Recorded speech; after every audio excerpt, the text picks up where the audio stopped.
Good morning, children. This is Shani from Bits and Bytes Online Coaching. In the previous lecture, we have already studied Java string.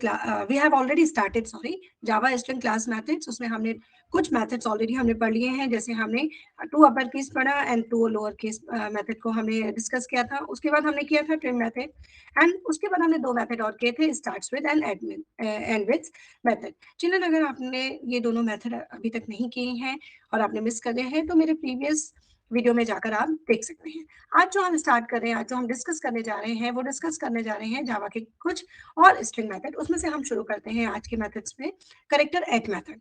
तो चलो, ये character eight method क्या होता है? Basically the string class character eight method returns a character eight specified index. Okay, इसका meaning क्या है? इसका मीनिंग है कि आपका जो करेक्टर ऐड मेथड है वो क्या रिटर्न करता है? वो ये रिटर्न करता है कि किसी एक पर्टिकुलर इंडेक्स पे कौन सा करेक्टर एग्जिस्ट कर रहा है, कौन सा करेक्टर वहां लाई कर रहा है. इसको हम एक एग्जांपल से समझने की कोशिश करते हैं. यहाँ पर मैंने एक क्लास बनाई है, पब्लिक स्टैटिक वॉइड मेन किया है और मैंने एक स्ट्रिंग बनाई है एस नाम से, जिसमें मैंने वैल्यू दी है सचिन. और यहाँ पे मैंने एक वेरिएबल लिया है CHAR, क्योंकि मैं CH के अंदर वो वैल्यू स्टोर करूंगी जो उस पर्टिकुलर इंडेक्स के अंदर होगी. अब हम इस प्रोग्राम को स्टार्ट करते हैं. अगर मैंने करेक्टर ऐड करना है, यूज करना है, तो मैं कैसे करूंगी इसे? System dot out dot println S dot character add, ये मैंने फंक्शन यहाँ पर यूज किया है directly system dot out dot println के अंदर.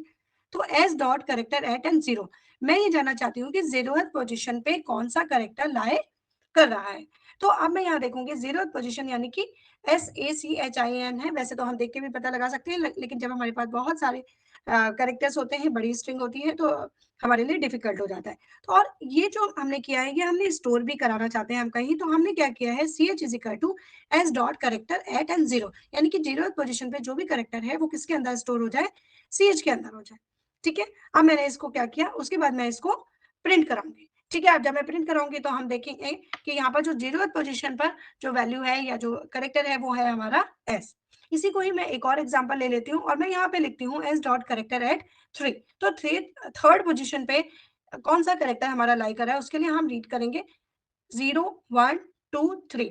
Children, one thing is very very important कि आप सभी को पता होना चाहिए कि जब भी हम स्ट्रिंग को यूज करते हैं तो हमारी जो रीडिंग होती है या फिर जो इंडेक्सिंग होती है वो हमेशा 0 से शुरू होती है. तो एस हमारा 0th पोजिशन पे 1 से स्टार्ट नहीं होगा.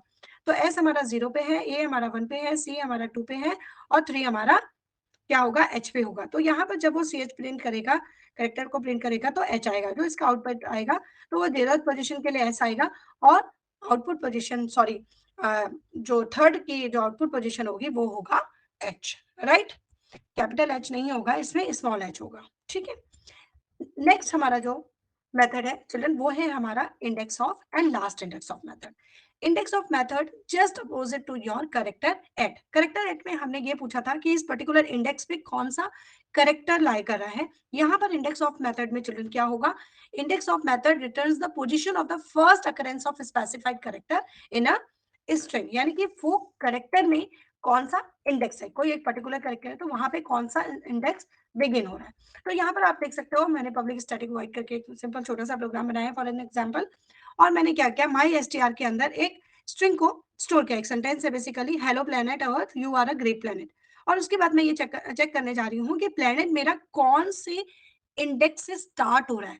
ठीक है, तो जब हम पढ़ेंगे, इसको रीड आउट करेंगे, तो 0th पोजिशन हमारी एच होगी, अभी हमने किया था. ठीक है, 1 and then L2 and L3 and then L4 and space 5 and then planet का P जो है वो 6th पोजीशन है. तो हमारा जो इसका आउटपुट आएगा चिल्ड्रन वो क्या आएगा? 6 आएगा. ठीक है, इसका जो आंसर होगा वो क्या होगा? आउटपुट में क्या आएगा? इसका आंसर 6 आएगा. ओके, इसके बाद हमारे पास जो नेक्स्ट मेथड है चिल्ड्रन वो है हमारा last index of. That means इसके थ्रू आप क्या कर सकते हैं? The last index method is use to return the position of the last occurrence of specified character in a string. That means कि कोई भी करेक्टर है वो कहां पर लाई कर रहा है? Last index of. ठीक है, कि कहां पर वो क्या कर रहा है? एग्जिस्ट कर रहा है. तो आप इसमें भी मैंने एक एग्जांपल आपके लिए लिया है कि hello planet earth you are a great planet. Planet यहाँ पे शुरू में भी आया है और प्लेनेट यहाँ पे लास्ट में भी आया है. अगर मैंने यहाँ पर लास्ट इंडेक्स ऑफ नहीं लिखा होता, सिर्फ इंडेक्स ऑफ लिखा होता, तो बिल्कुल प्रीवियस मेथड की तरह से ये वर्क करता. लेकिन यहाँ पर मैंने एक चीज ऐड कर दी है, that is last index of. ठीक है, तो लास्ट इंडेक्स वो क्या करेगा कि पूरे सेंटेंस को पढ़ लो और लास्ट में जब ये वर्ड आ रहा है तो वो बताए कि लास्ट में किस पोजीशन पर ये वर्ड आ रहा है। तो अगर हम इसको पूरा काउंट करेंगे चिल्ड्रन, तो हम ये नोटिस करेंगे कि ये जो आउटपुट है 36, दैट मीन्स इस प्लेनेट की वैल्यू जो है, यानी इंडेक्स वैल्यू जो है वो यहाँ पे 36 है। तो ये फर्क है आपके लास्ट इंडेक्स ऑफ में एंड नॉर्मल इंडेक्स ऑफ में। आई होप ये वाला मेथड आप लोग को क्लियर हुआ हो। देन उसके बाद हमारे पास नेक्स्ट मेथड है children, Java string length method. The string class length method return length of the specified string. Length method क्या करता है? लेंथ मेथड हमें ये बताता है कि कितने करेक्टर उस पर्टिकुलर स्ट्रिंग के अंदर स्टैंड कर रहे हैं। चलिए, इसमें काफी बच्चे कंफ्यूज हो जाते हैं कि जो हमारी जो स्ट्रिंग है वो 0 से स्टार्ट होती है। बच्चे, इंडेक्सिंग 0 से स्टार्ट होती है, नंबरिंग ऑफ कैरेक्टर्स तो उतना ही रहेगा। जैसे आप सचिन है तो SACHIN, how many characters are there?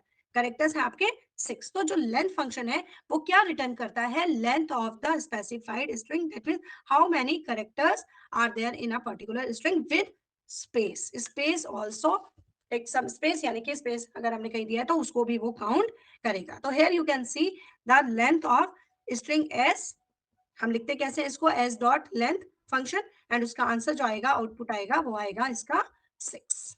Okay, next function हमारा चिल्ड्रन है जावा स्ट्रिंग वैल्यू ऑफ मेथड। ये डिफरेंट फंक्शन है, थोड़ा सा डिफर है बाकी सारे फंक्शन से। The string class value of method converts given types such as integer, long, float, double boolean, character and character array into string। यानी आपने किसी भी डेटा टाइप में अपनी वैल्यू को लिखा है, वो उसको क्या कर देगा? कन्वर्ट कर देगा, किसमें? स्ट्रिंग में। ओके, एग्जाम्पल लेते हैं, एग्जाम्पल से समझते हैं। Integer a is equal to 0, यहाँ पर क्या है? a की वैल्यू क्या है? 10 है, ठीक है। एंड वैल्यू क्या है हमारी? इंटीजर, दैट मींस नंबर है। बट मैं इस इंटीजर वैल्यू को कन्वर्ट कराना चाहती हूँ किसमें? As a string. मैं इसको एज अ स्ट्रिंग यूज करना चाहती हूँ। For that I am using value of function. तो यहाँ पे हम कैसे यूज करेंगे इसको? String dot value of and then A लिख देंगे। ए क्या है? मेरा इंटीजर में है, लेकिन मैंने इसको फंक्शन यूज कर लिया स्ट्रिंग डॉट वैल्यू ऑफ करके, ठीक है। तो अब मेरा जो ए जो है वो क्या हो जाएगा? स्ट्रिंग की तरह से ट्रीट होगा। स्ट्रिंग की तरह से ट्रीट होना मतलब कि अगर मैं उसमें +10 करूंगी तो कॉन्केटनेशन होगा, ना कि आपका सिंपल क्या होगा? वो ऐड होगा। यानी 10 + 10 20 नहीं आएगा इसका आंसर। जो फर्स्ट 10 है वो क्या आएगा? स्ट्रिंग की तरह से ट्रीट होगा, यानी कि 10 आएगा और उसके बाद एक बार और 10 वो प्रिंट कर देगा। 10 को 10 की तरह से प्रिंट करेगा, एज अ स्ट्रिंग प्रिंट करेगा, नंबर की तरह से प्रिंट नहीं करेगा। This is the use of your string dot value of. Okay, आज के वीडियो में ये लास्ट हमारा मेथड है, दैट इज रिप्लेस मेथड। ठीक है, the string class replace method replaces all occurrence of first sequence of character with second sequence of character. चलन बहुत सिंपल है, रिप्लेस मेथड है। अगर आपने बाय मिस्टेक अपने कुछ, जैसे हम डॉक्यूमेंट में करते थे कि find and replace option use करते थे, बिल्कुल इसमें भी इसी तरह से है कि अगर हमने कोई एक स्ट्रिंग लिखी हुई है, उसमें बाय मिस्टेक हमने कुछ और लिख दिया है, and later on we realise and we want to change it, so Java string replace method gives us facility to change, okay, or we can say replace. So here you can see in this example, string s1 is equal to Java is a programming language, Java is a platform, Java is an island. Okay, तो ये मैंने यहाँ पे एक लंबा सा sentence लिखा हुआ है, ठीक है। अब मैं इस सेंटेंस में क्या कर रही हूँ? मैं जावा की जगह रिप्लेस कराना चाहती हूँ कावा। ओके, जावा की जगह मैं रिप्लेस कराना चाहती हूँ कावा, ठीक है, जस्ट फॉर एन एग्जाम्पल। तो मैं क्या करूंगी? s1 dot replace old word and new word, ठीक है। पुराना जो अकरेंस है उसको मैं नए अकरेंस के साथ चेंज कर रही हूँ। बेसिकली हम चेंज क्या कर रहे हैं? जे की जगह हम क्या लिख रहे हैं, बट हम पूरा चेंज करने के लिए लिखेंगे यहाँ पे कि जावा की जगह मुझे क्या आ जाए? कावा आ जाए, ठीक है। तो वो क्या करेगा? जहां जहां जावा होगा इस पूरे सेंटेंस में, वहां वहां कावा कर देगा, और हमारा जो आउटपुट आएगा वो कुछ इस तरह से आ जाएगा। कावा इज अ प्रोग्रामिंग लैंग्वेज, कावा इज अ प्लेटफॉर्म एंड कावा इज एन आइलैंड।